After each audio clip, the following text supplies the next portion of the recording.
kang tekane tanpa sangka nyatwaning kalanyana kelarepan kamun cartinon leka konang surem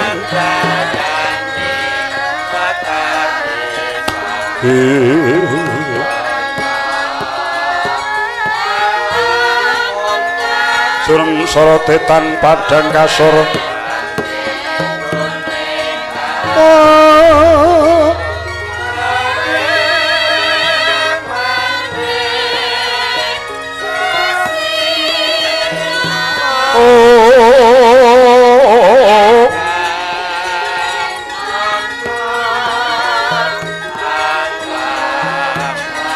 sorotetan padang kasolan pacaring purnaming kekono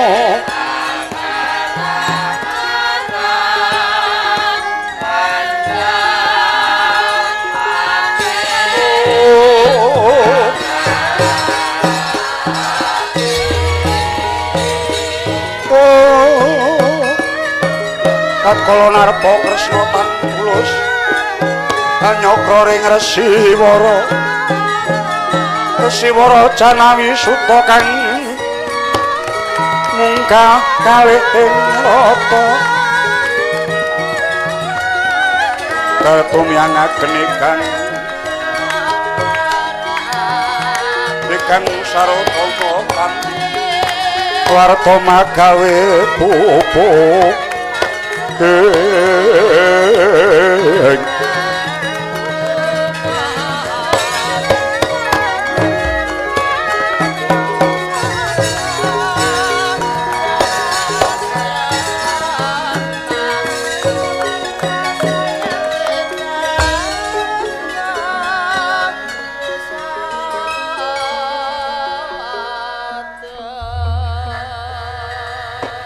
Pila legawa ing driya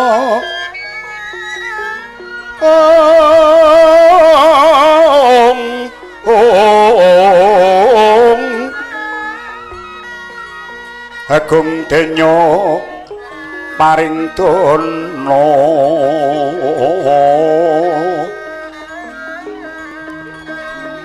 angge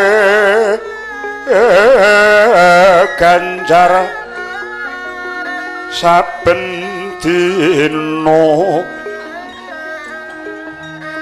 luwih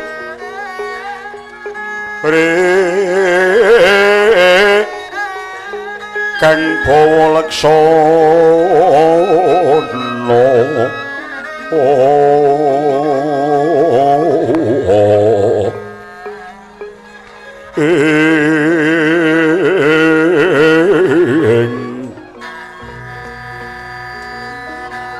ana tebi pangandika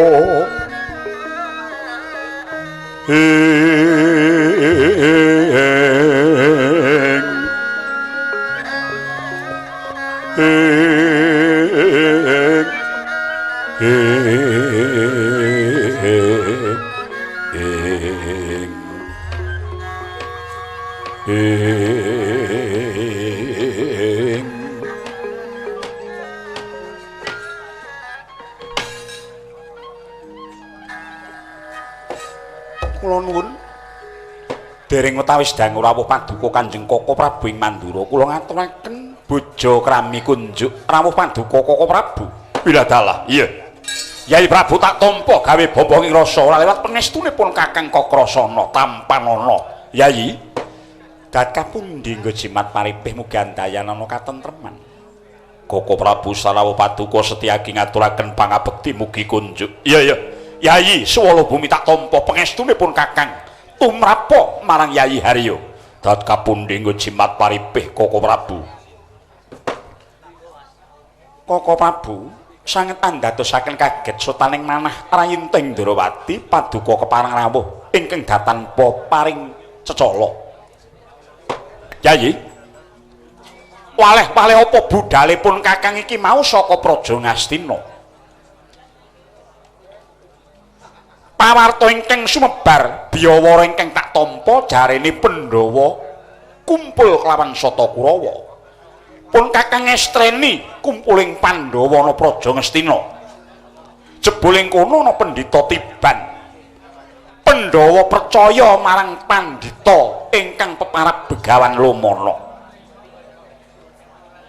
Yayi apa si ade ora nyamarake apa si ade ora nguwatirake marang adi-adimu Pandhawa mongko niate Pandhawa meguru ngangsu kawruh necep Purwita marang pendhita ingkang mapan ana Pura Praja Ngastina ing atase si adeku pamonging Pandhawa apa si ade ora nguwatirake lamun ta Pandhawa nampa kawruhe pendhita gaweane Kurawa Nuwun sewu Kaka Prabu. Saking panginten kula Pandhawa meguru ngudi ndaking pangerti gayuh wuwing kawruh. Menika menapa lepat ora kleru. Wong meguru iku ora luput nanging kudu nonton-nonton sapa sing diguroni. Mongko saka pangrasaku piwulang-piwulangi pendhita tandurane Kurawa mau tak rasa ora bener. Mboten leres menika lak tumrap Kaka Prabu nanging menawi tumrap Pandhawa dipun anggep leres lak inggih saged kemawon ana tandha-tandha sing mutawatiri ana pratandha ingkang kurang prayoga titi mangsa iki Pandhawa digawe rukun karo Kurawa tiyang rukun menika rak sae bebasan wonten tetembungan cerah gawe bubrah rukun gawe santosa mesthenipun tiyang menika menawi nindakaken ngreh pasedherekan miwah ginakaken rasa kerukunan menika badhe andayani santosaning pasedherekan menika rak sae mongko nek Pandhawa lan Kurawa iki mengko dadi rukun tegese Bratayuda iki mengko wurung menawi Bratayuda menika wurung enteng tanggelan kula kok ngono iki kondanging jagat siadi besok bakal dadi bata ing para Pandhawa jroning perang gedhe Bratayuda Jaya Binangun. Lah inggih, mila enteng damelan kula.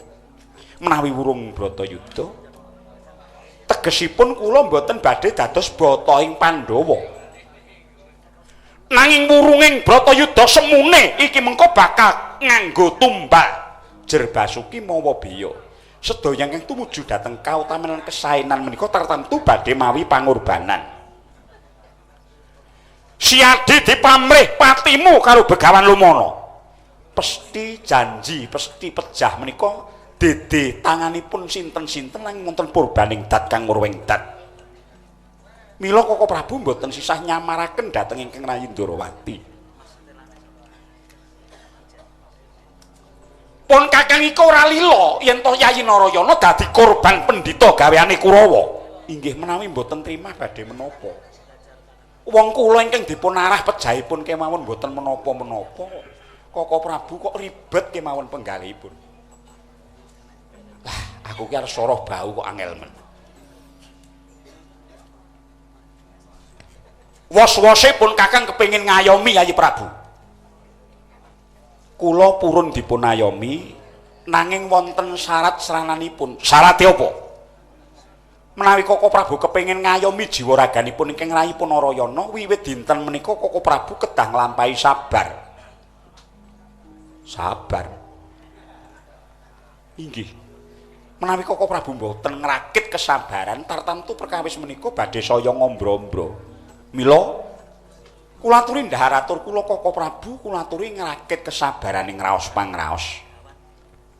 Sampun ngantos gumunan kagetan lan sampun ngantos pitaya dhateng sinten kewala. Wah.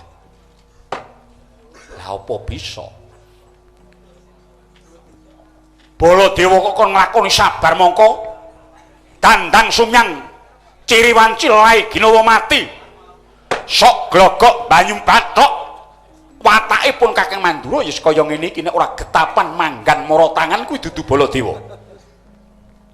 Kantun Kaka Prabu kersa ndhaharatur kula menapa mboten menawi kersa Kaka Prabu nglampahi sabar kula pulun dipun ayomi nanging nuwun sewu menawi mboten kepareng nglampahi sabar kula mboten purun dipun ayomi lan badan kula badhe kula ayomi piyambak. Ya, aku manut Yayi Prabu. Ya coba-coba tak nglakoni sabar kaya Yayi Kresna. Ning upama mengko ora bisa, sing gedhe pangapuramu jaragan pun Kakang watake wis kaya ngene iki. Nggih.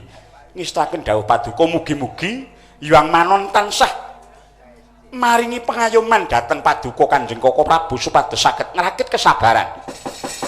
Ndang lunging gadung malengkung lir gawersan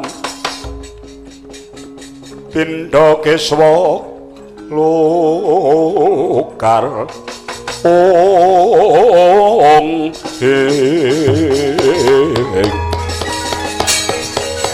roning kadhep gumelap pangawing wica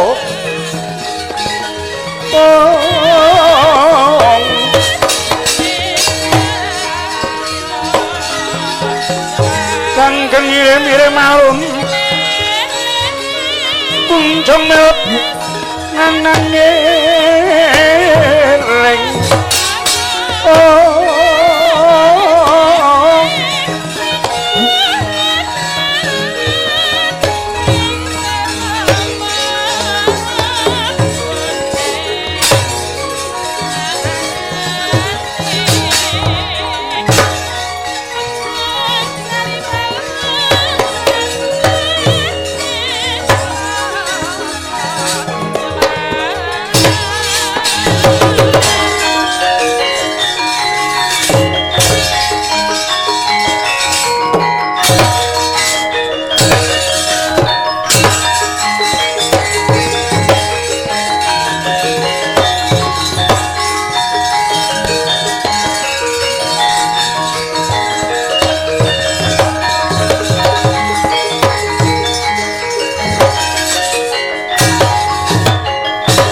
Mara Sang Arjuna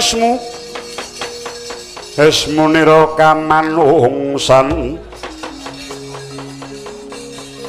kasrepan tingkahing mungsuh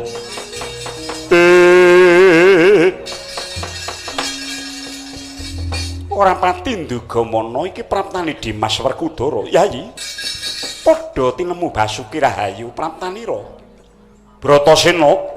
Iya.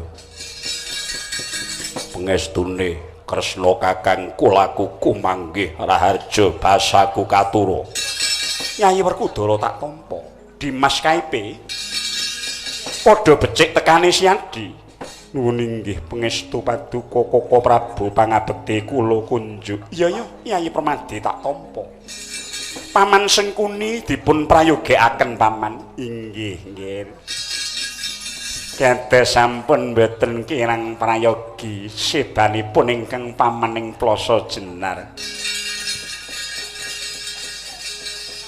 Koko Prabu Mandura mboten mbagekaken. Aku nglakoni sabar. Lho, menawi namung mbagekaken kewara rak mboten menapa-menapa to Koko Prabu. Ah, engko nek kleru dadi nesu rak batal. Wis pun Kakang lak meneng wae ana kene wis mangsa bodho Siadi nggonmu bahkan rembukan paman Yayi Werkudara apa dene Yayi Janaka apa dene paman Sengkuni pun Kakang tak meneng wae. Oh iya. Werkudara, piye? Apa kalpe Siadi dene tanpa pepoyan prapta ngarsaning pun Kakang Dimas? Wah, sumurupa Kresna Kakangku dadi mangsa iki. Pandhawa wis manunggal ana Praja Ngastina. Necep Purwita kawruhe Brahmana ing Awiyat Begawan Lumana mula kang saka iku. Aku diutus karo guruku supaya ngaturi rawuhe jlitheng kakangku bareng sak lakuku marang Praja Ngastina dina iki. Nuwun inggih Koko Prabu sumangga sesarengan kaliyan ingkang rayipun Arjuna. Kula nderekaken jengkar paduka saking Ndrawati prapting Astina. Rama Guru Begawan Lumana badhe pepanggihan kaliyan paduka Kanjeng Koko Prabu. Kosek. Aku kok krungu pawarta Nyai Werkudara, Nyai Permadi, Nyai Punta, Nyai Kembar padha meguru ana Praja Ngastina. Apa pawarta kang tak rungu mau tinemune bener? Aku wis matur ing ngarep. Pandhawa ngumpul ana Praja Ngastina manunggal kelawan kadang Sata Kurawa ngecep Purwita marang pendhita ingkang mapan ing Praja Ngastina yaiku guruku.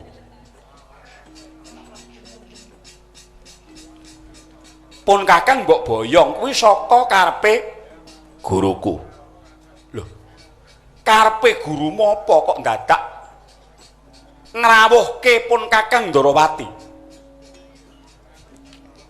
Kepengin sambung rasa sapejagong kelawan Kresna kakangku. Aku ora kebawah keperintah dening sapa wae. Nek pancen gurumu kepengin sapejagong catur netra karo Ratu Ndrawati kon teka mrene tak ladenane apa perlune. Tak cukupane apa butuhe waton teka nang Ndrawati. Nanging yen pun Kakang kudu dotong-dotong teka menyang Praja Ngastina, aku ora kebawah keperintah lan gurumu kuwi ora wenang merintah Ratu Ndrawati.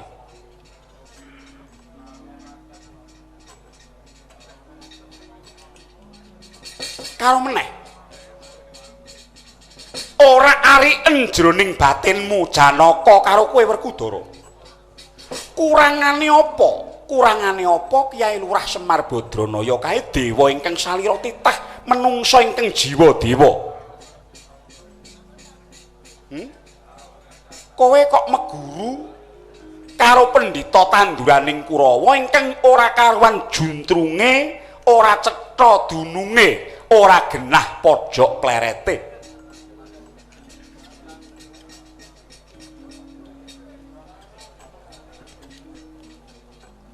Tegese kowe ora keduga nuruti apa sing dadi penjaluke guruku rawuh ana Ngastina. Aku wis kandha aku ora kebawah keperintah karo gurumu. Nanging kowe linga Pandhawa karo Ratu Ndrawati ngibarate kreta jaran sak kusire. Tegese kreta jarane Pandhawa kusire Ratu Ndrawati. Kena ngopo ing atase kreta jaramu ana paran kusire mung enak-enak tegese kowe lirwa menyang tanggung jawab. Kowe lali yen to duwe ngon-ingon. Kowe lali yen duwe open-openan kena ngopo kowe negake karo kreta jaran. Sik kandhamu kuwi kuwalik. Pancen bener pun Kakang upama Pandhawa kuwi kreta jaran pun Kakang kusire. Nanging kowe kudu ngerti kreta jaran kuwi mlakune merga saka kusir.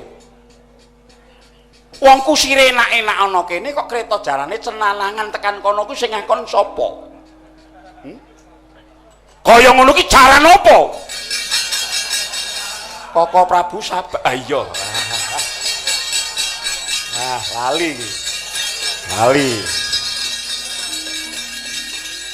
Wong lakoni sabar ki bulane ya angel. Nek pun Kakang ora ngakon lunga, kowe aja lunga. Kowe lunga menyang Ngastina kumpul karo Sata Kurawa tanpa taren, tanpa pamit kelawan Ratu Ndrawati. Pun Kakang iki mbok anggap apa? Timbang ngingu jaran kok ngono kuwi lho wong ngingu jaran kepang. Open-openane mayar ora usah ngingoni. Mbahmu Saptawarga kae pendhita pengpengan. Sang Begawan Wiyasa kae pendhita kesdik peningali terus wangi njaba jerone. Ing atase mbahmu dhewe ora mbok bekteni, ora mbok guroni. Kok malah meguru karo pendhita saka kana-kana. Karepmu kuwi piye Werkudara?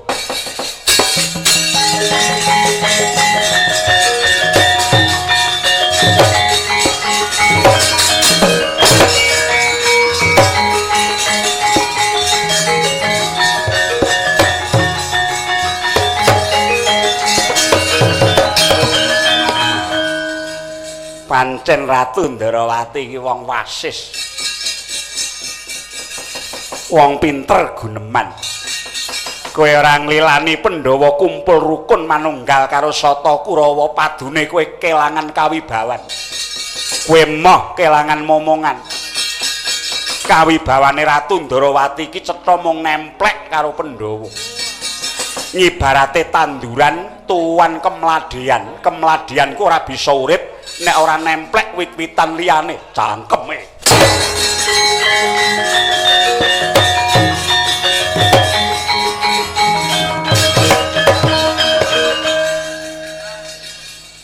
Kowe ana kene dapukamu apa? Senopati. Gaweane Senopati. Jagi lestantuning negari mewah kawibawaning ratu.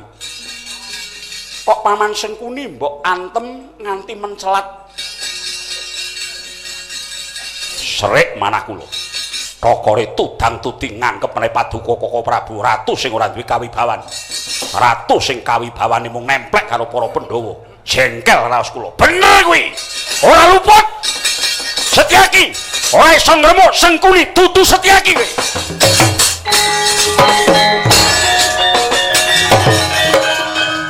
Kacriya sabar. Aku rak sabar.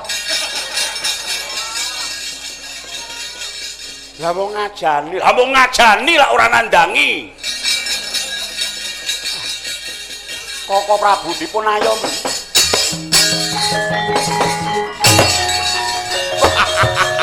Hei!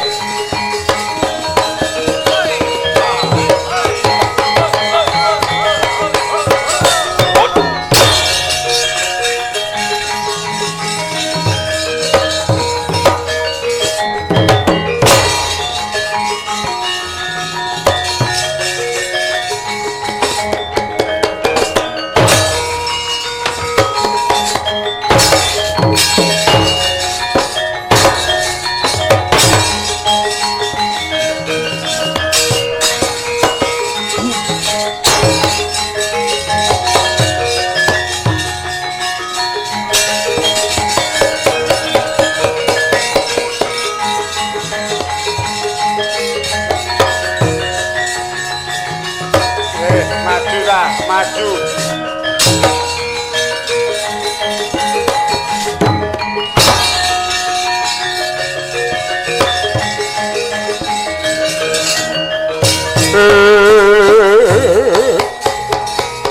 Wah. Hut.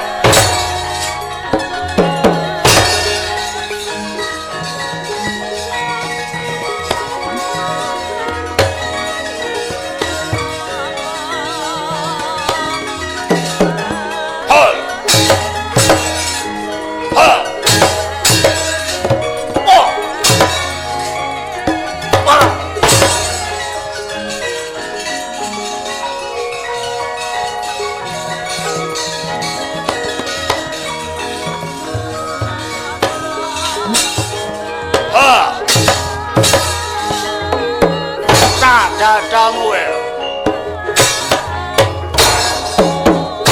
kiramu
Bos.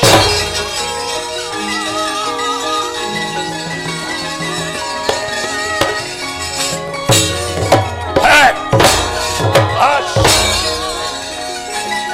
Hei. At.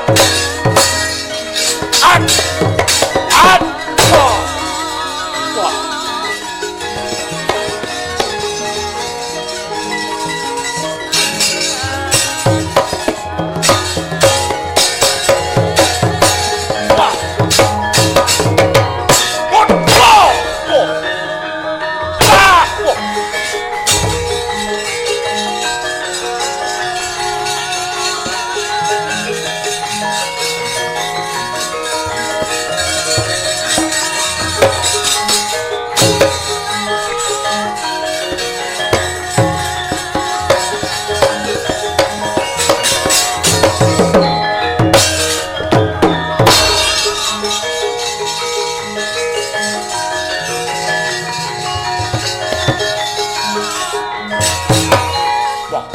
Gembelo sak kenteng dasmu anggep apa kowe wanuh wani miloro paman patih Harya Sengkuni mungsuhmu Bambang Aswatama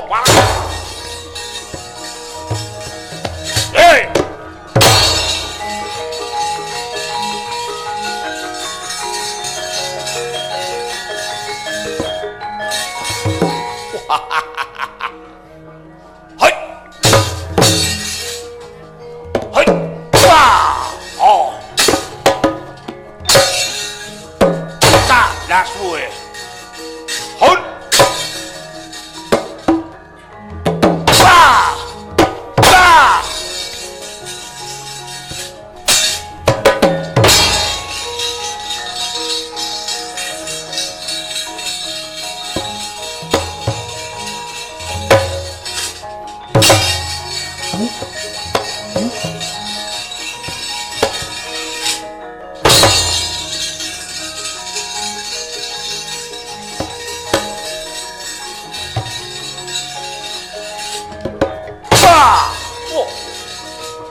maju le. Maju keponakanku. Keponakanku.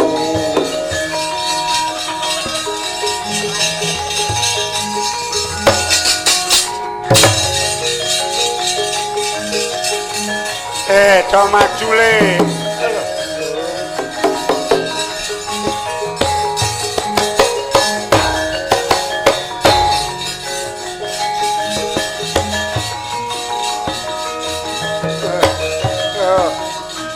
kapok kapok kapok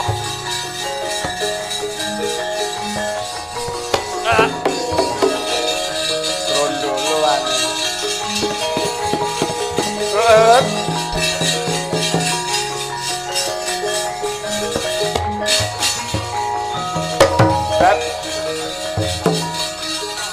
weh bawa cekuri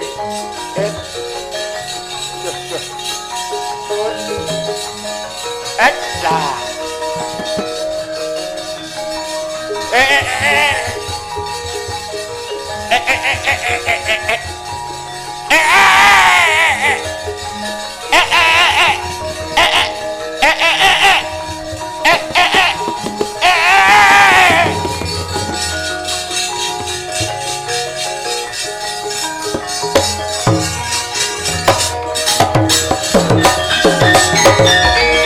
Yogya malih kinarya palupi Surya putra Narpati ngewangga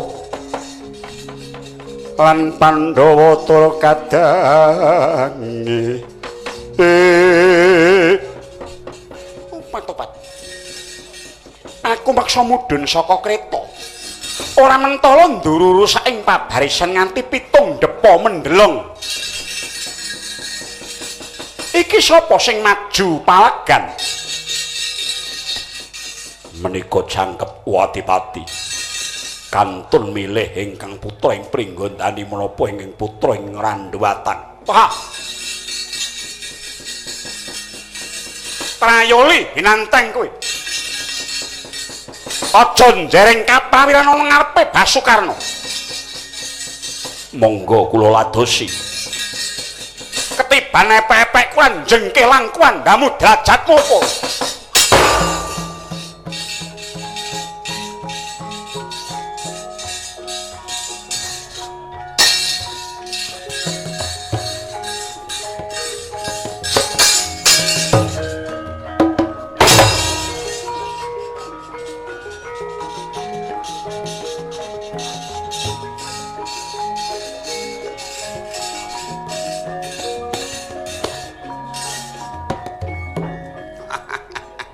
wah, bagus tenan kowe iki.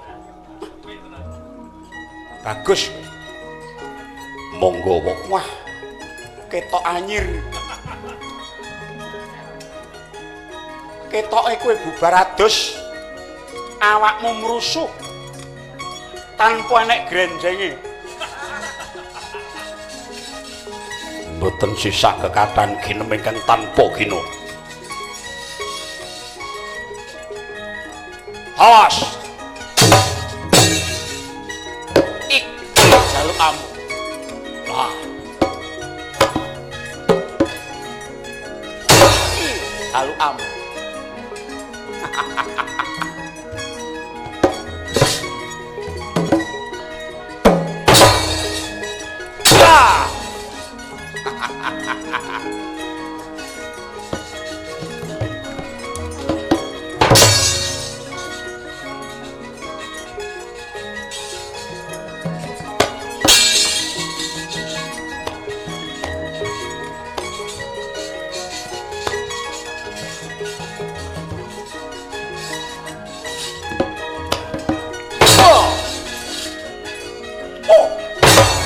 Edan. Petik metu gene. Aduh yo.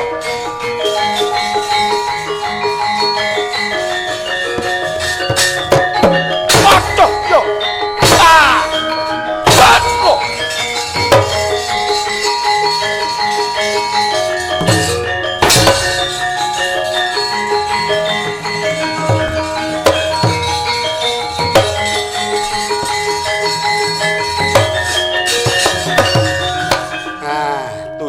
Kula saged jedul melih. Ah, pancen wong mboten umum. Pripun Paman Antarja? Ene wong tuwa kok digeret. Ten jero bumi nggih. Kok saged medal? Saged. Ndelalah enten urung-urung. Guaan Toya. Kirangan saking pundi? Kula liwat ngriku. Ning kathah tikusipun ageng-ageng nggih. Anggih kudu wani ngrekoso lunyu dalane wong jaragan nggih urung-urung toya. Enten jemek-jemek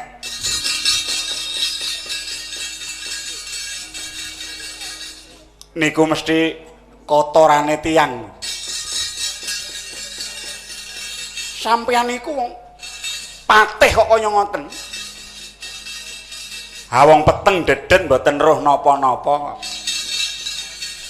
Tangan kula grayah-grayah. Rumangsa kula entuk gujengan tak cekel mek. Niki napa kok empuk-empuk. Bareng kula dugi nggen Padang kula tonton niku enten tulisane Laurier. Oh, sampeyan niku wong mboten ngerti kok do diguwaki teng ngriku. Enten melih sing tulisane niku com. Kok ya apal menu. Niku wangunipun kados roti ngaten nggih. Mbok nggih didhahar dipangan pripun?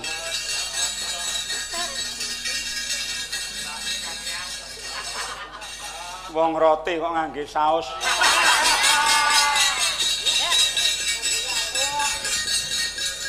Mang minggir. Kula tamanane gaman mboten brodol jaringane ampun diceluk narpati ngawong.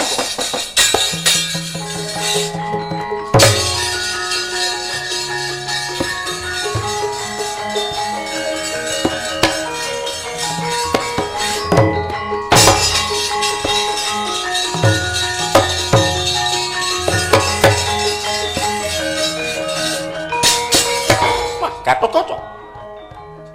Iki pacangan, ora tinjung kerat gajat ngopo. Hei. Padha minggat. Ha. Hoi. Wah.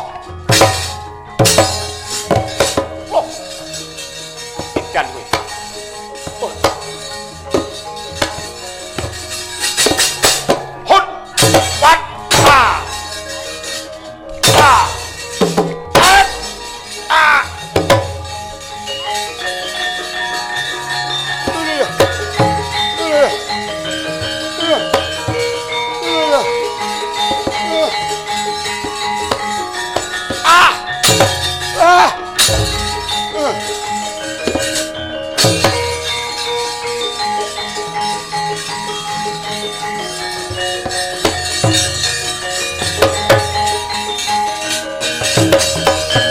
Somya pratangga winduyat amun-amun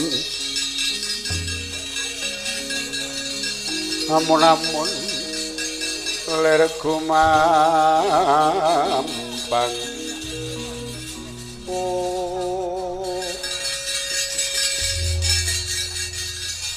Mbah nang niki mengke menang napa kalah kirangan. Sampeyan niku kok mboten kaya adate. Nganggo kupluk ijo. Katoke cendak biru, kolore pentil. Nggih ngenten iki entene. Ning jarike rak lega larang. Ah, pendhita kok ngono kok jarike apik men. Mboten kena nganggo lereng, sing kena nganggo lereng nu mung bangsaning Sentana Dalem, priyayi pangeran munggah niku kena nganggo lereng ngeten niku. Liyane mboten kena. Nek kono nek cara nggen kula niku limbuk barang nek dilereng. Buta cakil barang kok dilereng. Lah niku tekse mboten enjo nyungging. Oh ngaten, dadi kabeh niku enten aturane, enten pakeme. Anek kaya ratu kula ngenten iki. Lah niki jarine parang. Niku kena mung galiyoke jarine parang. Oh nggih pun. Kene nek ngaten sampean kudu maju perang. Mungsuh kula sinten? Mang milih Gatotkaca enten, Antareja enten, Antasena enten, Baladewa nggih pun teng ngriku. Wau ngerti kula budale saka Ngastina. Nggih, biasa ngoten niku. Wong nek mangkat dhewe nggih ngoten niku. Mboten nggawa kanca niku, numpak sumber selamat. Napa niku? Jenenge dileh ning nggih cek nabrak. Niki. Sampai cium kulit berjaya, siola kaca berjaya. Anjing yo, ini cium apa cium ya sudah Niki mana pakai niku kula japani tangan sampean dimestri, sampean mesti nepak mbun-mbunane Setyaki Gatotkaca Antaraja ambyar dadi sewalang-walang. Mang delok saking kaduan wetamake.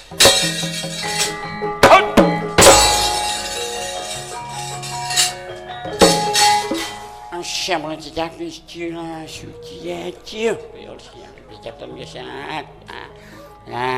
Jang. Asem, asem. Terundut lang, jamput.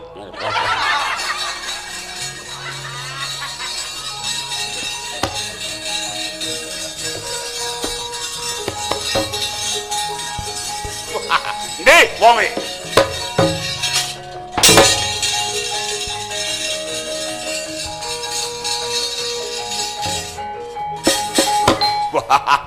Sapa?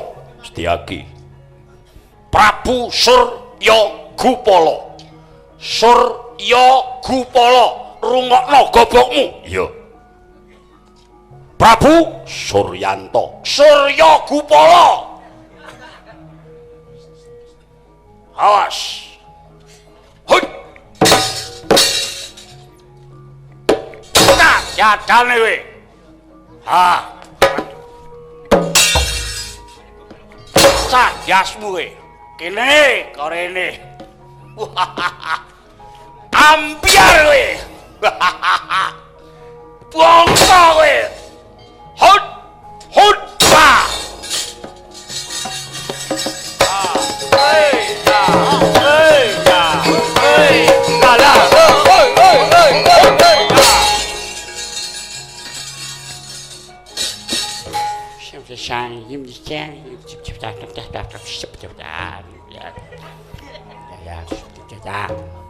Ya, siap belum ya cirut sudah.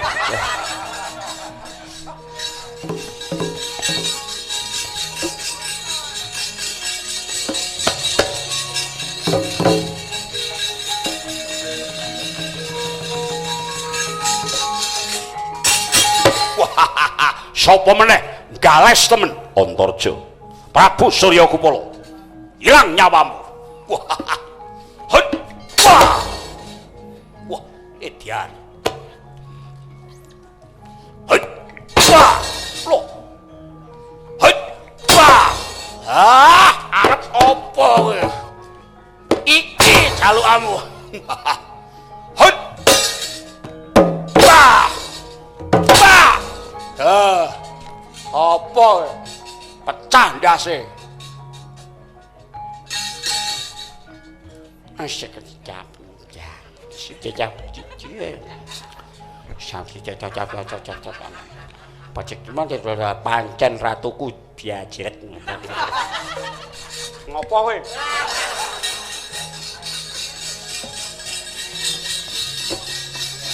Hei! Nan. Kowe mau ngopo? Kula niki ndongani sampeyan. Aku ratuku Bajrit kuwi. Ratumu sapa? Ratu kula sing riyen. Sing kula dereki gak mben. Neng sik niki mboten bajiran. Pun maju mesti menang. Kirian. Masih cecep semti dasi sebab. Mbok kapake kula raja. Panjenengan mesti menang. Sing go perang kok kono. Musuhe ning kono. Ajeng kok ngriko mengko akhire nggih mriki mir.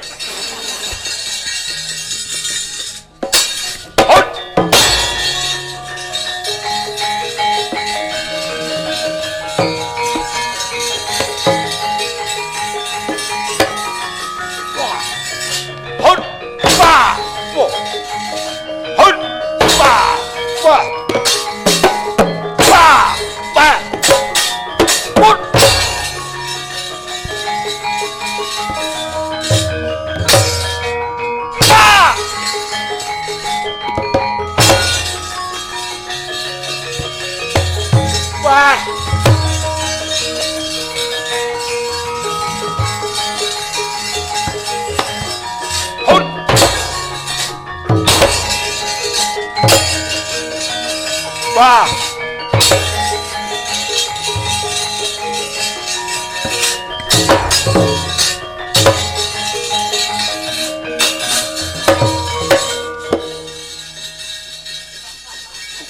Mesti ngeneki. Ayo li nantang dudu karpet dhewe iki setane.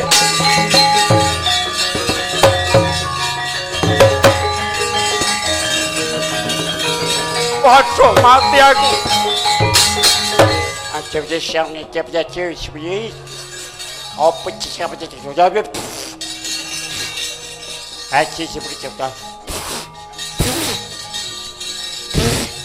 Acep seperti cep cep. Dia boleh cep cep sepemang. Cep cep tu lagi jut. Kok nganti mak telepok. Trayoli binantang tiba ning dodo ijo. Kowe sapa? Kowe sapa? Nami kula Pawira. Pawira ngendi? Anggepe apa? Iki katoke sapa iki? Niki kantor seragam senam PKK bojoku. Kok biru? Nggih, biru. Dan bokong niku malih krem. Bolong-bolong. Kok bolong? Nggih, nggih kesot. Naleni brambang. Trayoli, kowe rupamu kaya nggo inggi kok ngene. Kula riyen mang presane niki tilase riyen bagus. Nah, tanda-tandane nek nome bagus niku le irunge ngrungi ngene niki. Niki wong wedok-wedok jaman biyen niku akeh sing do gandrung kalih kula. Pengen dadi Trayoli anggap apa? Bola tewa mbok ampung-ampungmu tengek. Sapetke perbatang wong kowe.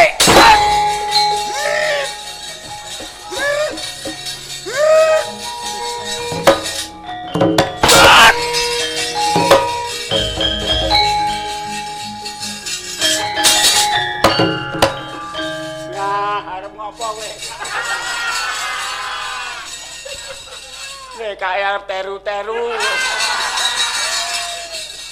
None, dandang.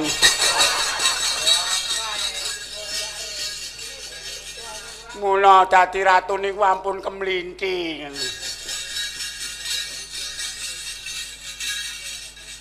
Nek datang nganggo mlaku barang. Nek sing diringi iki wong pokrul kaya kula sampeyan niku kenek. Nek Ratu Ndarawati lumaksana kok dadak. None.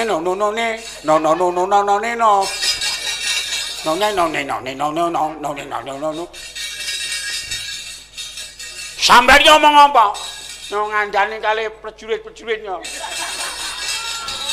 Prajurit lah nggih kali para prajurit-prajuritmu. Mang minggir.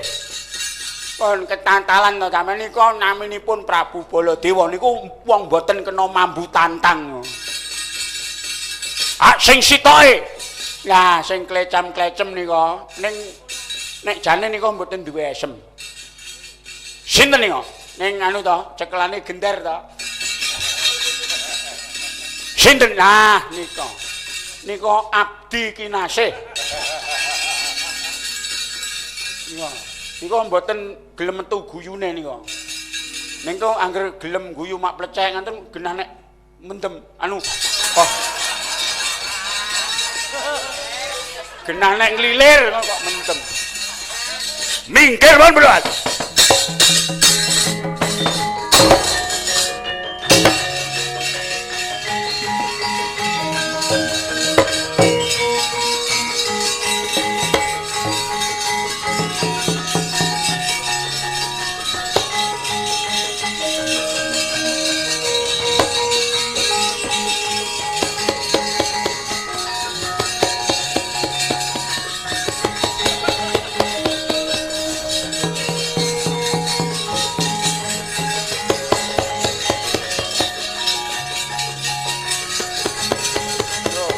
Ngene iki Mas Eko nek niru Pak Purba.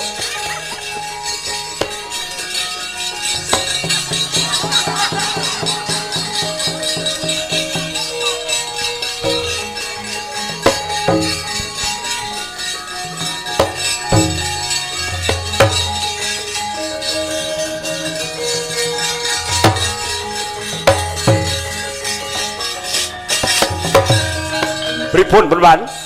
Yen mundura. Nek pancen Ratu Ndarawati ora kena sinangga gampang. Nekuk penjalin golek dalan liya. Tutna lakune si bapakku malang klampis sireng, yen.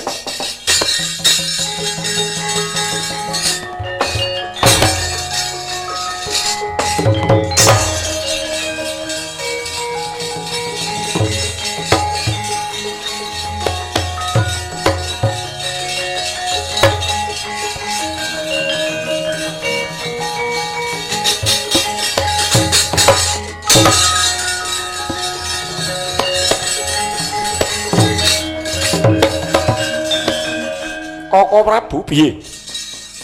Semunipun mesgul manahipun Yayi Bratasena miwah Yayi Permadi.